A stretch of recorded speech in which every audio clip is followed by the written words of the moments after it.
Sometimes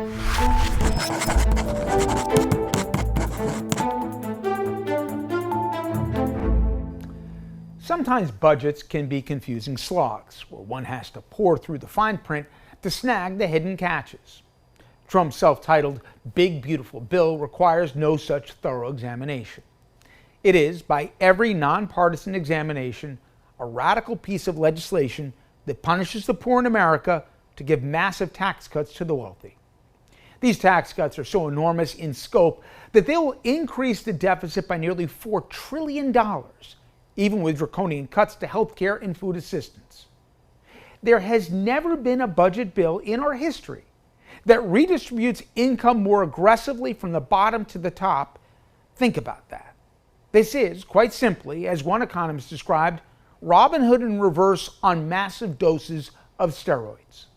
The shortfall in tax revenue this plan will cause has experts fearing a seismic shift in the nation's fiscal trajectory and raising the risk of a debt crisis. Now, step back for a second. Consider the conscious decision by Trump and, by extension, his party to both lie to the American public about their intentions and then to systematically first gut agencies looking out for the public's well-being, then target the most vulnerable, all in service of rewarding the most affluent. This bill is not only cruel, it's in every way against the national self-interest, and that's not my opinion talking. Donald Trump promised in the most recent election to not only not add a cent to the national debt, but that he would, quote, bring fiscal sanity to our nation. Whatever the polar opposite of that pledge is this steaming pile of garbage. None other than Trump's former BFF Elon Musk, who with his Doge bros indiscriminately slashed government agencies, he saw the hypocrisy of making brutal cuts under the guise of savings only to turn around like drunken sailors and add trillions in debt for the fattest of fat cats. He posted the following as both a damning of the bill and a warning to those who voted for it. And I quote, "It is obvious with the insane spending of this bill, which increases the debt ceiling by a record $5 trillion, that we live in a one-party country, the Porky Pig Party.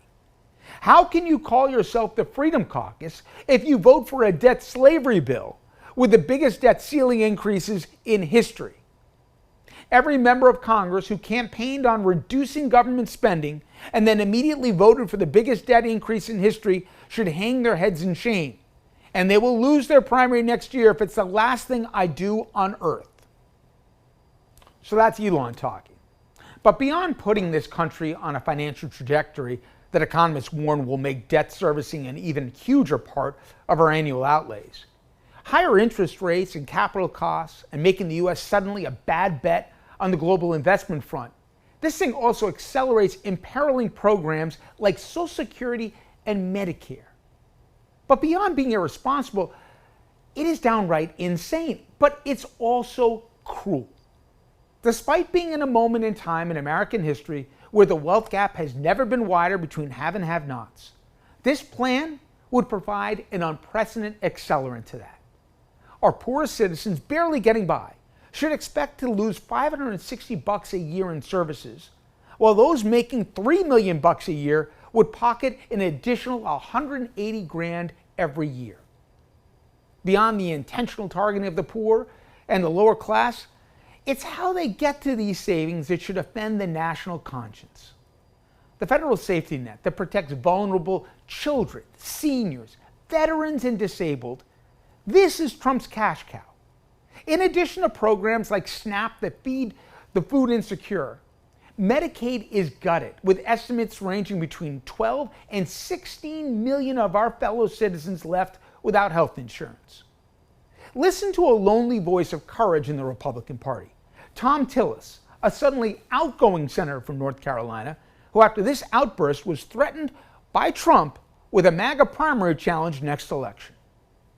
All right, so what do I tell 663,000 people in 2 years or 3 years when President Trump breaks his promise by pushing them off of Medicaid because the funding's not there?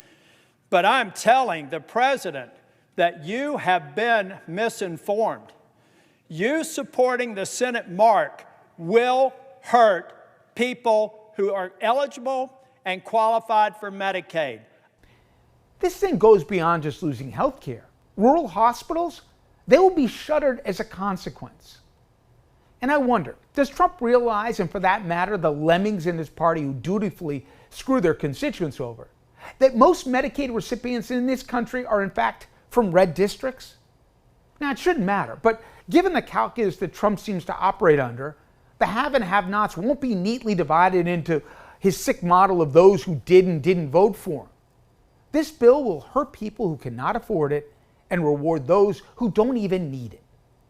When the reality sets in, people will once again realize the scam was on us.